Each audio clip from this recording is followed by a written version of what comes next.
The Cats of Ulthar by H.P. Lovecraft. It is said that in Ulthar, which lies beyond the river Sky, no man may kill a cat, and this I can verily believe as I gaze upon him who sitteth purring before the fire. For the cat is cryptic, and close to strange things which men cannot see. He is the soul of antique Aegyptus, and bearer of tales from forgotten cities in Meroe and Ophir. He is the kin of the jungle's lords, and heir to the secrets of hoary and sinister Africa. The Sphinx is his cousin, and he speaks her language. But he is more ancient than the Sphinx, and remembers that which she hath forgotten. In Ulthar, before ever the burgesses forbade the killing of cats, there dwelt an old cotter and his wife who delighted to trap and slay the cats of their neighbors. Why they did this I know not, save that many hate the voice of the cat in the night, and take it ill that cats should run stealthily about yards and gardens at twilight. But whatever the reason, this old man and woman took pleasure in trapping and slaying every cat which came near to their hovel, and from some of the sounds heard after dark, many villagers fancied that the manner of slaying was exceedingly peculiar. But the villagers did not discuss such things with the old man and his wife, because of the habitual expression on the withered faces of the two, and because their cottage was so small and so darkly hidden under spreading oaks at the back of a neglected yard. In truth, much as the owners of cats hated these odd folk, they feared them more, and instead of berating them as brutal assassins, merely took care that no cherished pet or mouser should stray toward the remote hovel under the dark trees. When through some unavoidable oversight a cat was missed and sounds heard after dark, the loser would lament impotently, or console himself by thanking fate that it was not one of his children who had thus vanished. For the people of Ulthar were simple, and knew not whence it is all cats first came. One day a caravan of strange wanderers from the south entered the narrow cobbled streets of Ulthar. Dark wanderers they were, and unlike the other roving folk who passed through the village twice every year. In the marketplace they told fortunes for silver, and bought gay beads from the merchants.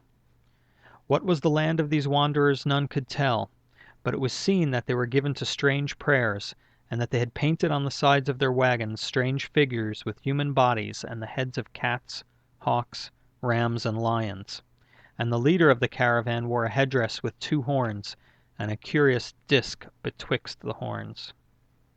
There was in this singular caravan a little boy with no father or mother, but only a tiny black kitten to cherish.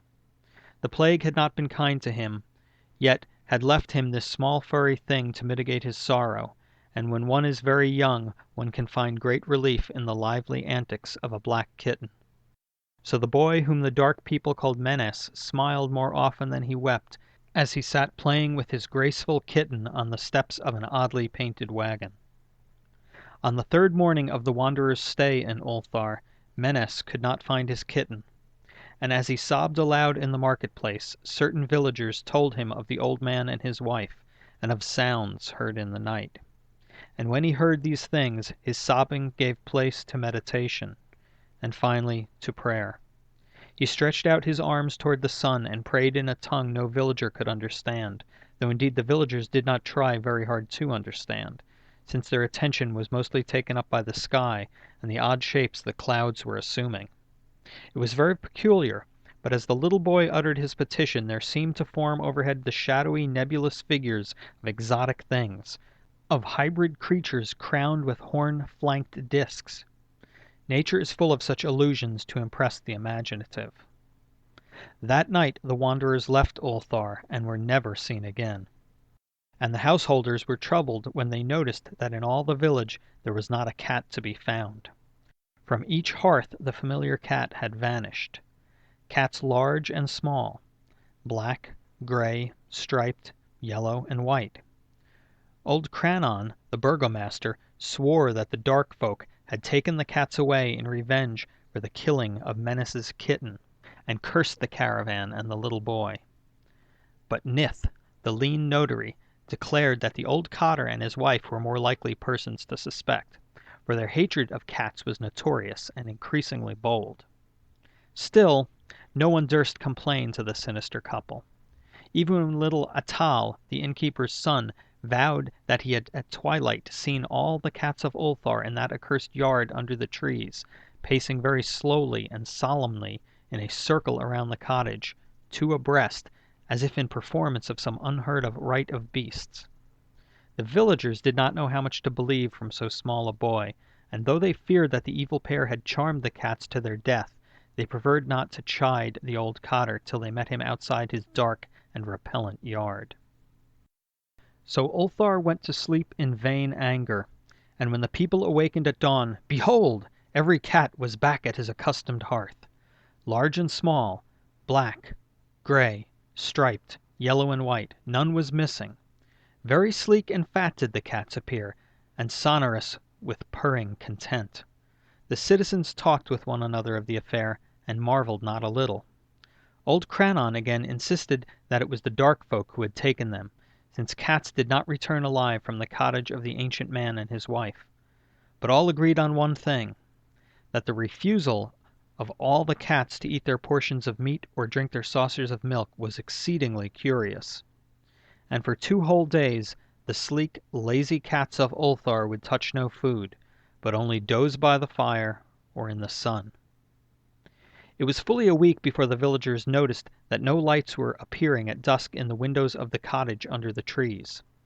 Then the lean Nith remarked that no one had seen the old man or his wife since the night the cats were away. In another week the burgomaster decided to overcome his fears and call at the strangely silent dwelling as a matter of duty, though in so doing he was careful to take with him Shang the blacksmith and Thul the cutter of stone as witnesses. And when they had broken down the frail door they found only this: 2 cleanly picked human skeletons on the earthen floor, and a number of singular beetles crawling in the shadowy corners. There was subsequently much talk among the burgesses of Ulthar. Zath, the coroner, disputed at length with Nith, the lean notary, and Crannon, and Shang, and Thul were overwhelmed with questions. Even little Atal, the innkeeper's son, was closely questioned and given a sweetmeat as a reward. They talked of the old cotter and his wife, of the caravan of dark wanderers, of small Menace and his black kitten, of the prayer of Menace and of the sky during that prayer, of the doings of the cats on the night the caravan left, and of what was later found in the cottage under the dark trees in the repellent yard. And in the end the burgesses passed that remarkable law which is told of by traders in Hatheg and discussed by travelers in Nir, namely, that in Ulthar no man may kill a cat.